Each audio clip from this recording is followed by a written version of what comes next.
I kind of was going along with what everyone else was saying and thinking, which is this is really scary for people who are over the age of 50 or 60. But for people my age, so 29, fairly active, no underlying health conditions, I was like, I assume if I get it, it'll kind of be like a cold or a flu. I'll feel kind of crappy and I'll come back from it. Obviously, later that turned out to not be the case, so. Hi, everyone, and welcome to the first episode of COVID-19 Heroes. To start us off, I sat down with my friend Ben. Ben is a high school teacher in Seattle and the only person in my network so far who has tested positive for COVID-19 and got seriously ill. I asked him what that was like, how important sharing one's story is in times like these, and how the pandemic may shape the teaching profession in the long term. Hi, Ben. Thank you for being our first guest on COVID-19 Heroes. Welcome. Thank you. I feel like no hero, but I'm very happy that you are making this to provide information to people because I think this is a time when people are looking for answers to the many, many questions that have come up in the past weeks and months. Absolutely. And I'm just so happy that you can be on here, especially given the fact that you were sick yourself with COVID-19. Yeah. So you live in Seattle, which is the first geographic region in the U.S. where the virus took hold. When did you first hear about COVID-19, and when did you become aware that it could pose a risk to anyone, including yourself? That's a great question. Yes. So it has hit really hard over here. And the first time that I was aware of it in relation to myself was actually, I think, in January. In January, I became pretty sick with a flu that was very different from when I had COVID-19. It was a very bizarre, I just was like sick for 3 weeks for no reason, and there was no respiratory stuff. But every time I was going to the doctor being like, hey, I still have a fever, I'm still feeling fatigued, the doctor would test me for a bunch of stuff. But then amongst that, he would also ask me, have you traveled recently? Like, have you been out of the country? Because at that time, the biggest concern was anyone who had traveled within China. And so they would ask me every time, are you having any issues breathing? And I said, no. And if you have, I've traveled. And I had joked with the PA that I was like, no, I haven't been to Wuhan lately. And we were like, haha. And he's like, yeah, we've been briefed on it. It sounds pretty crazy, but we're keeping an eye out. And I was like, okay, great. When it first kind of became real was when my school closed. A family member of a staff member maybe had COVID-19 because they had COVID-19 like symptoms. So we were closed for a couple of days to get my school cleaned and also to find out those test results.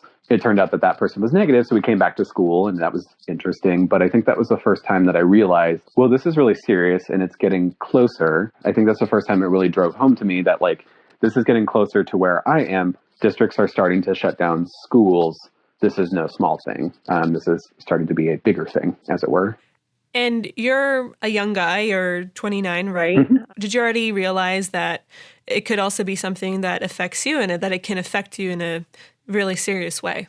I think in those initial stages, I kind of was going along with what everyone else was saying and thinking, which is this is really scary for people who are over the age of 50 or 60. But for people my age, so 29, fairly active, no underlying health conditions, I was like, I assume if I get it, it'll kind of be like a cold or a flu. I'll feel kind of crappy and I'll come back from it. Obviously, later that turned out to not be the case. So, and I think as time has gone on and more people have been sharing stories of people they know or their own personal stories, we've kind of been seeing, oh, this is not a discriminatory virus. It's going to kick everyone in the butt the way that it wants to. When did you start showing symptoms? That part is murky to me because I recall on Monday the 2nd, it would have been, I told my boyfriend and he told me, we talked about this yesterday. He was like, I remember you told me on Monday that you were feeling a little tired and that your lower back was aching like it does right before you get like the flu. And so I told him I was not feeling 100% in that I kind of had a tickle in my throat, but that, it wasn't anything and I could control it. So I kind of didn't feel super great on that Monday the 2nd. And then as the days progressed, the fatigue, I just felt very tired. My body felt achy. Tuesday kind of was like, okay, more of the same. Wednesday, even more of the same, just feeling very tired and kind of feeling like a tickle in my throat, but it wasn't a full-blown cough. By Thursday the 5th, I was like, I'm feeling a little flushed and I'm not feeling super energetic. I'm feeling kind of low. I took my temperature and I was running a fever in the low hundreds. And I was like, oh boy, like, darn it. And then on Friday, I was able to just stay home and rest and relax, but I was fevery and the cough was kind of developing a little bit more. Into the next week, I just continued to not feel well, very fatigued, one thing that was interesting for me is kind of there were many symptoms and they kind of came and went in different waves at different times. So I never had everything at once, which would have been awful. But for instance, I had a sore throat, but only for a couple of days. I lost my sense of taste and smell, kind of stuffed up. A couple of days of diarrhea, headaches coming here and there, coughing, and always the fatigue, just feeling very tired. And the aches kind of went away, I think, after a while. On Wednesday, the 11th, I woke up and had a temperature, I think it was 103.5. And that was day 7 of having a fever. And I was like, okay, this is not quite breaking and I'm not feeling good about this. So at the advice, I called the nurse line for my healthcare provider. They told me to go to the urgent care. So on Wednesday, the 11th, I went to the urgent care, presenting symptoms of fever, a cough. The shortness of breath was not as, I don't remember it being as much of a problem right then, except when I was coughing a lot. So I would cough and cough and cough, and I didn't feel like it could stop. And then I would kind of just like hyperventilate, like pant a little bit, almost like a dog, just to try to get my breath back. So those were my symptoms. I was feverish and the cough and was really bad. It was just a hard percussive cough that hurt. And eventually, it made my muscles hurt too from so much like seizing from coughing. So I went to the ER. I was tested for COVID-19 and the flu. It was kind of crazy. The, doctors are wearing all sorts of protective gear right now. And I think that's absolutely super important. But it just felt very futuristic and again was another driving home about how real it is. Anyways, all that being said, got tested for flu and COVID-19 at that time because they offered both tests to me. I took both. They're both fairly similar. They're, the one they jammed into the back of your nose. That is unpleasant. Mm-hmm. They told me the flu test would come back within an hour because their lab was just popping, I guess. And so they took that back and I just waited and I was negative for the flus. Flu A and flu B. And then they told me that my results for COVID-19 would come back usually in about 24 hours and that I was advised to call and find out those test results. So I left with a prescription for albuterol for, an inhaler because it would help with the breathing. I don't have other issues in my life with breathing. I've never had asthma. I'm not a smoker. And so that was new to me, but it did very much help. On Thursday the 12th, about 24 hours after I'd been to the ER, I called, my nurse came on the line and was like, I'm going to consult with the doctor for a bit. And I was like, I have COVID-19.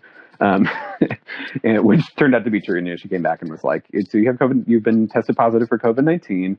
And they gave me my recommendations. And then over the next couple days, the shortness of breath became more apparent to me where I would have difficulty walking from room to room. And I would just, have to sit for a bit, kind of pant, breathe for a while. And then I kind of come down from it and be able to do whatever sedentary activity I was doing.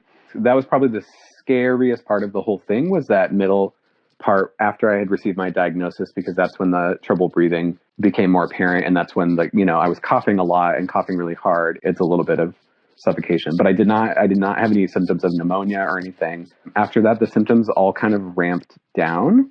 By Monday, the 16th, I'm guessing, I was starting to feel kind of better. I was like, okay, I don't think I'm as fevery. My temperature was lower. The coughing was not as bad and my breathing was getting better. And then I had been advised that after 72 hours of having no symptoms to call back and see about getting a retest. And so I counted Tuesday, Wednesday, Thursday. I was feeling much better, no fever. The cough was minimal and was totally controlled. And, the breathing was still not 100%, but I could get around easier and I was feeling better and not feeling so fatigued and tired and achy. And so I called back my doctor on the Friday and said, hey, feeling better. It's been 72 hours. What do I do? And they advised me that guidelines had been changed. They're no longer retesting, at least in this area. So I was essentially in the clear. They're happy I was better. And since then, it has been ramping up of the breathing getting easier, not as much panting, being able to do more, like go up and down stairs without feeling as beat right after. And this week, I've even been able to work out a little bit, and that has been nice. But I would say overall, in terms of how long it took to be fully recovered, it was 2-ish weeks. So Ben, your story, it was really the first one that I was aware of my close network, people who had been tested positive for COVID-19. What I think is really helpful in you sharing your story about that too is really depicting those symptoms, because as you read, especially in that initial phase, you see the articles and you see the people on ventilators, but it's kind of hard for the people who are at home to really visualize what that disease can look like, even if it doesn't go to a degree where now you are in the hospital, being able to read what that sickness can look like. And everybody experiences it differently, but I think it helps you kind of understand what it can be like. Yes, I think that, again, like I felt the same way where like, in that initial phase, I thought, this is mostly going to affect older people. Maybe people my age will feel kind of like having a cold and just feel crappy and stay home. Yeah, that was my hope with sharing these things, is that people understand that they can come in waves and that there are some things that will feel very similar to a flu. Like I said, it started with some body aches that I was like, okay, I felt this when I've had the flu before, when I've had a cold. I would want to emphasize to people that it does feel like a very strange roller coaster of symptoms that feel similar to illnesses you've had before. For me, the breathing and respiratory issues were very different. I was not used to coughing like that. I was not used to being that winded doing simple activities. You do have to be careful in that it can affect everyone in different ways.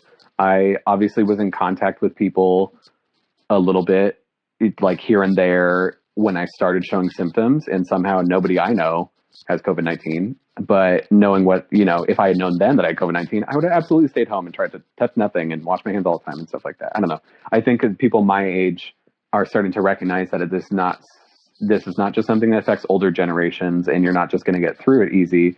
There are people like when I was coughing so horrifically, it was really scary. I think if I had not been able to get my breathing under control, like if I had felt like I was continuously hyperventilating, the coughing wasn't stopping, I would have chosen to go back to the emergency room to get assistance with breathing. And there were a couple times where that flashed through my mind where I was like, this is really scary. This is very different for me. And then there are people who I'm sure that they do get to that point where they're coughing so much, or they are hyperventilating, or just feeling like they can't breathe very well, and they make that choice to go to the hospital. And there are people developing pneumonia and stuff like that. And we are starting to see that they are my age or younger even. I want people to know what the symptoms are. I don't want people to be freaked out by it. I want people to just know scientifically or, anecdotally from me, like, this is what it felt like. These are the choices that I made during my self-isolation, and it seems to have worked out for me because I'm on the mend now. What helped you get through it mentally? I feel very lucky, and I've been, over the past days of quarantine, staying at home, been really thinking about and being grateful for the advantages I have in my life. I have a boyfriend who was also able to work from home during this time. And so when I needed to go to the hospital, he was able to drive me. When I needed food, I did not have to go out and get it for myself or try to, spend a lot of money ordering it in for myself. He cleaned our entire apartment. He was changing changing the sheets and making sure they were washed, and especially my pillowcases, and just anything I was touching, making sure that they were sanitary and clean and that things were organized in our apartment. And so I was very thankful that I had someone there to help take care of me, because if I had been alone, it would have been very difficult to take care of myself. I never felt like I was in severe danger. And so I think that helped me feel okay with being like, okay, I'm going to get better. This is just really awful, but I'm going to, take it day by day and be all right. And supportive and understanding friends and family who stopped calling after I couldn't speak on the phone because I was either coughing too much or just couldn't breathe. So they were like, okay, let's text. And I was like, sounds great. Really glad that your boyfriend didn't get sick himself. And if he didn't get the virus, that he was asymptomatic, and that he was able to take care of you in Absolutely. that way. After you recovered, you decided to share your experience with your friends and family on Facebook. What happened next? What happened next was kind of what I was hoping would happen. I am an avid user of Facebook, Instagram, Twitter, et cetera, et cetera. So I'm all over social media. And at the time of my diagnosis, I felt like I wasn't seeing stories from people that I knew or from people even close by. Like, I knew there were cases, obviously I had it, and there were cases in my area, but I didn't feel like I knew anybody who had told the story of like, this is what it looked like for me. For me, it just didn't feel real within my own friend circle. I think we were all in kind of wondering, not paranoid, but kind of paranoid land of like, what does this look like? And what do we do? I thought it was valuable to share that information and share my story just so that people had a chance to kind of know what the symptoms were and know that this was a real thing happening. My post ended up being shared, I believe at this point it's over 1,400 times. People have thanked me just for information. And some people have said, this is really scary and makes me feel scared, but I also am very glad to know what's real information from a person who's like a real person, and not from, I don't know, press conferences or the paper or the endless newsfeed scroll or people sharing stuff on Facebook. And so I've had people thank me for that, which is really nice. And that's what I had hoped, is that people would just have information and that need for information would be sated, and then they would, feel better and feel more understanding about why these stay-at-home orders are being given out. And so I was happy for that. And then I've also received so many questions from people, ranging from like, what did each individual symptom look like? What was the timeline for each symptom and stuff like that, just to kind of get an idea comparing with whatever illnesses people had themselves. But I get other people, asking me questions that I don't know that can be answered right now. Like, do you think you're immune? I don't really know. And I don't have a reliable information source right now that tells me either way. So I'm going to keep taking the precautions that I take. People ask me if I had underlying conditions that I don't. Have had no history of chronic illness.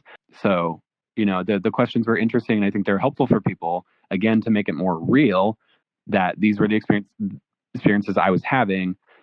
And also, like, this can affect someone who's 29 years old, has no pre-existing conditions, is generally a healthy person, runs and exercises regularly, and is living a normal life, So I was very thankful for that. Not only that, there was lots of outpouring of support, people saying, glad I was recovering, but also I was most happy for people to feel better knowing information about what things look like, and also to be able to ask questions to someone who'd experienced it. And I'm not a medical professional. I'm not going to profess to knowing everything about this. And so, many times I had to defer and be like, I really can't tell you if my blood type influenced my progression, or I really can't tell you if I'm immune now suddenly. I can't tell you if I have lung damage or heart valve damage or anything, because I just don't know at this point. But, some other questions were easier to answer. People asking me what I ate during that time, that sort of stuff. But, if it made people that I didn't know feel better, then great. Yeah, I think you hit a really good point, because it's one thing to hear people's stories from news articles and TV, but it's something different when it's someone that you know or a friend of a friend, and suddenly it hits much closer to home, and it really changes how you approach it, and it does make you rethink how you're conducting yourself, whether you're staying at home, whether you're taking all the precautions that you should. I definitely agree. I think we have access to an unprecedented amount of information in the grand scheme of history. We do feel bombarded with learning about the world and learning about new developments and situations in the world. And it can feel like too much. And I don't blame people for compartmentalizing and saying, no, I'm going to stop reading these new articles about coronavirus and the developments, because it just stresses me out and I don't know enough, and it doesn't feel real. And I don't blame people even for when they're like, well, it's not happening to me, so like, I'm just going to try not to think about it too much. But I think I also think it's very important to stay informed and know why we're doing these things, like why we are staying home. Why is it important to wash your hands and not touch your face and all these sort of things? Like there are reasons behind this. And so sometimes, like you said, stories are historically how history was transmitted, and how people understand the world is through narrative. And so if I'm able to tell the narrative of my true story of experiencing this, then maybe that will help people put it into their minds in a way that is not a bombardment of information and just so much news all the time that feels very anxiety inducing. Absolutely. So, Ben, you're also a teacher. You teach at a high school. How have the schools adapted to remote learning? Oh boy, it's been a lot. I am earlier on in my teaching career. I have less than 10 years. I'm, building up my understanding of teaching and learning lots and growing exponentially. And, I was also educated at a very certain, not too long ago about what it means to be a teacher now. And I have colleagues who, have went to teacher school 20 years ago. All of a sudden we are asking people who have taught for a long time or even a short time and thought that teaching is X. And all of a sudden we're saying, you can't do these activities that make teaching X. You can't provide these experiences that make teaching X, because teaching is now Y. From my connections to other teachers via Twitter and Facebook, I think it's been very disorienting for teachers and very illuminating for people who have connections to teachers, which are families with kids and, friends of teachers and stuff like that, finding out that, oh, school's complicated and there's a lot of things that a teacher does and there's a lot of things that a school provides.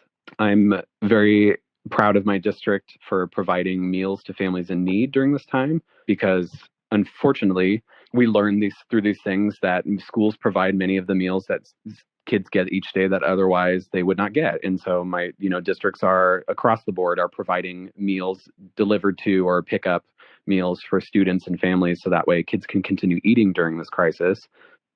Schools are also developing, I believe, childcare services as well for parents who are just, like if you suddenly have kids at home, but you need to be somewhere because maybe you're an essential worker and stuff like that. Like, what do you do with little kids? And so I think schools have adapted really well to the immediate needs of families. I'm speaking from a point of privilege. So obviously, there's plenty I don't know.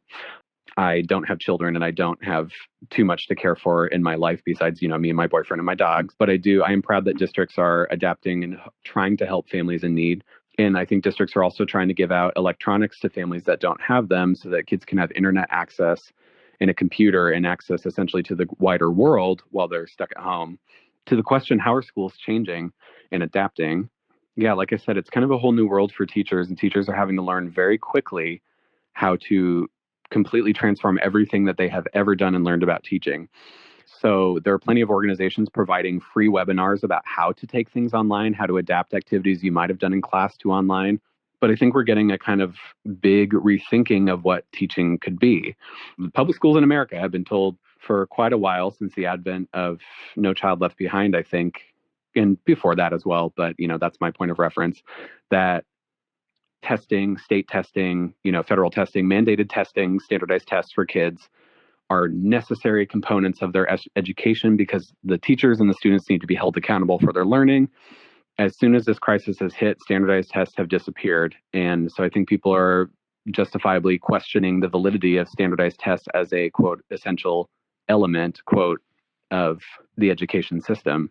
And I think that's an interesting shift. And I look forward to more conversations about it. That is one of the first things to be dropped. And if you don't have the test looming over you, what do you do? How do you conceive of education? What do you see as the goals of your specific course? What do you see as the goals of what you do every day as an educator?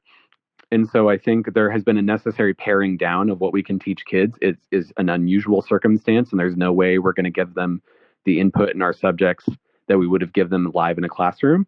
But I think it's also been a very creative time for teachers to be like, what really is essential? If I'm cutting away the fat and I want kids to know something about my subject, what is it? How can I ignite their curiosity so that being at home doesn't feel like a click through thing where you just have to comply and do the activities? How can I inspire my kids during this very unsure time in our history to enjoy the acquisition of knowledge, enjoy exploring things on their own time, using the internet not as just a distraction or entertainment, but as a learning tool to pick up new information? And that's, it is a scary time, and I'm not going to, diminish that. And I'm sure there are plenty of families that are struggling with this, having their kids at home and knowing how to tell them what to do education wise. And, most of us are not trained teachers, but I think it's an interesting time for teachers to be creative and also rethink, like, what is school? Like, what do we want kids to know? What is going to help them be the best humans possible? And how can we transmit that in these unusual circumstances, given the tools that we have? So I think it is a highly creative time for teachers, in addition to being a scary time because so many things have been upended. So I'm hopeful that this leads to bigger conversations when we one day return to school about what it means to get an education. Like, what, if we can look back on this time and think what we determined was important, we can ask ourselves why and go kind of into a deeper exploration of what school is for, so that more kids come away from school feeling inspired and knowledgeable and capable, and we can kind of do away with the other things that prevent that. And it is a very scary time for teachers, and a very scary time for the families that we serve. But I'm hopeful that we can use this as an opportunity to think deeply and think better about education in America. How have your students taken all of this? Or is it something that you all are discussing in class, in your virtual classes right now? Or we have had only one full week of virtual schooling while our district worked with the state and federal what would they be called? The administrations, to make sure that we're compliant and that we're checking all the boxes, I guess. I really, as a teacher on the ground, I'm sure there are plenty of things I don't know. Anyways, all that being said, we only provided 1 week of schooling, and I found that a lot of teachers were worried nobody's going to log on. Kids are going to turn in stuff late, blah blah blah. I was finding that the vast majority of my students were logging on. I had given them check-in activities to do where they respond to each other about what they've been doing since school got out and how they're feeling and that sort of stuff. And kids were responding to each other. It was very sweet. Students are engaged. And I think, if we as adults are sitting at home feeling cooped up and crazy and not sure what to do and trying to reactivate all our hobbies at once and then feeling pressure to be productive and then not being able to do all the things that we want to do and feeling guilty about lack of productivity, I can only imagine how someone who's an adolescent going through puberty, explore in a cognitive stage where they're starting to think abstractly about who they are and who they want to be. And all of a sudden we pull the rug out from under them and be like, society's on pause for a while, so you can't really prepare for it in the normal way. It's helpful for kids to have stuff to do. And I've seen that kids are very engaged in the stuff and they're trying really hard. And I think it's a really good thing that schools are continuing to provide the services that they do. I did get an email yesterday from 2 of my students who were like, hey, we miss you. Can we have a Zoom meeting? And I was like, oh, my heart. That's so I think cute. I think that kids want to be engaged intellectually. Kids are not just sitting there being like, and we're doing school to them. I think kids take a more active role in their learning than we give them credit for sometimes. And I think, obviously it's a time where kids are probably feeling the lack of connections to adults who care about them, who don't live with them. So, yeah. So I know your students are older since you're a high school teacher, but I also know from a lot of parents who are now at home having to take care of their children 24/7 while working, while themselves dealing with the implications of staying at home and maybe even caring for sick people around them. And now there's this whole aspect of schooling that gets added on top of that. Do you have any advice to parents during this time, specifically regarding schooling and teaching? Yes. And I say everything with the caveat that I do not have children myself. But one thing that I would say is always to try to keep perspective. We as adults are going to maybe look back on this time and think like, oh my gosh, so stressful. I was trying to get groceries and also take care of the kids and work and make sure that they didn't feel cooped up and crazy and connected to I wanted to make sure they felt connected to their, we're going to think as people who care about children, we have to take the perspective of, we might look back on this time and think like, oh my gosh, this was a stressful, awful time that like I was dealing with so much and the world was crazy and didn't know how to answer my kids' questions and blah, blah, blah. And it might be that the children, like especially younger children, look back on this time and go, I remember a time where my family was all home at the same time. I remember feeling like maybe my mom was scared and anxious, but I was also thankful that me, my mom, and my dad were able to play ball in the yard together. Like we sometimes don't have time to do. I was thankful for times reading stories together, watching movies, discussing them, hearing stories about their childhood. There are so many things that parents can do that are just so good for their kids right now. Again, we might look back on this time and think it was awful, and a kid might look back on it as a very special time in their life. Again, I don't want to discount how scary this is and how uncertain things are, but we're not experiencing it through the eyes of a child. We're experiencing it as adults who have to take care of everything. So it's helpful to have a hopeful perspective on that the kids are getting things from you that they maybe wanted, they just wanted time with you. I'm a big proponent of reading. So I would hope that, parents are either encouraging their kids to read or just reading aloud to them. Both are very developmentally appropriate at literally any age. I teach high schoolers and I read aloud to my kids. It is appropriate to read aloud to kids from birth on, basically. So reading to kids, reading with kids, talking about books, encouraging your kids like this is a time where history is being made. Keep a journal. That could become primary source document like you explore in your history class.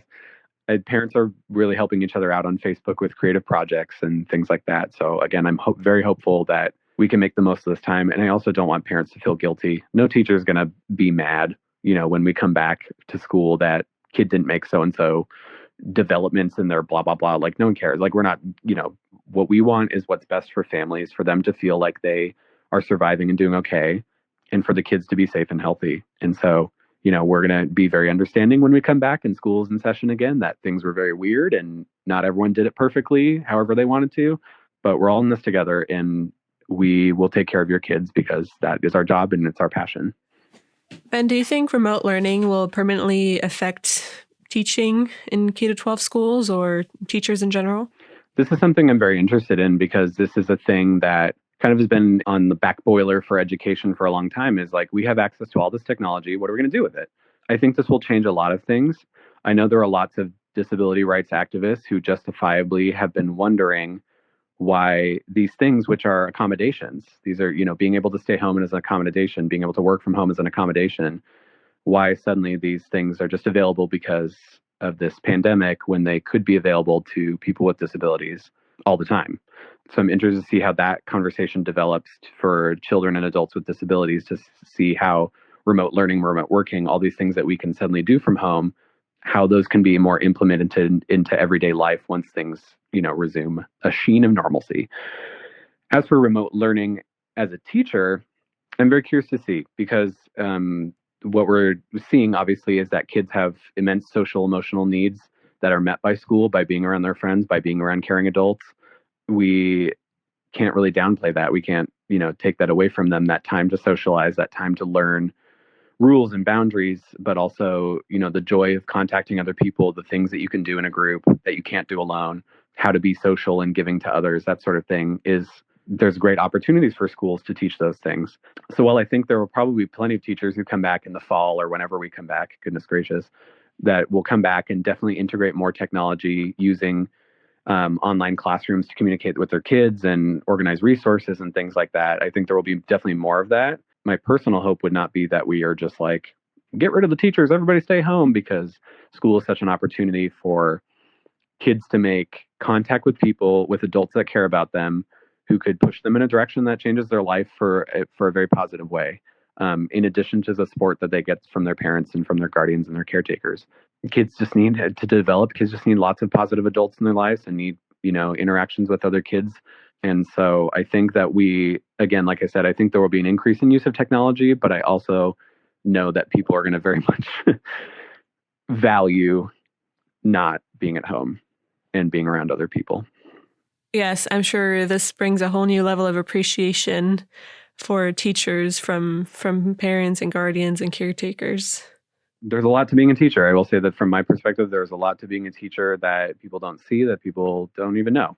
Again, we're moving our entire curriculums online. So in that way, we're being curriculum experts. We're also being asked to check in on the social emotional needs of our kids and make sure they're okay. So we're going in the direction of being social workers in that aspect. The schools are providing food so that we are food service to them. The schools are providing, childcare. So there's that aspect of it. I'm hopeful for people to learn about the many wonderful things that teachers do every day for their kids that maybe just don't get seen. Well, I couldn't agree more. And I am very thankful to you and all the other teachers out there for everything that you do. So, Ben, thank you so much for being a guest on today's show. Yay! I am so happy for this. Thank you, Lorraine, for the service that you're providing to others by creating this podcast. And my advice to all listeners, please stay home. It is very real. I want you to stay safe and healthy, and we can all do this together. Do not feel like you are alone in trying to be at home and start feeling crazy. Like everyone is feeling the same way, and we are going to get through it together. Thank you, Ben. Yay! I'd like to close off the first episode by thanking all teachers for continuing to be a source of encouragement, guidance, and hope for students all over. I want to share more stories like Ben's. If you or someone you know is working on the front lines of COVID-19, please get in touch. You can follow the show on Twitter and Instagram and subscribe to it on all major podcasting platforms. Thank you, and until next time, I'm your host, Lorraine Schneider.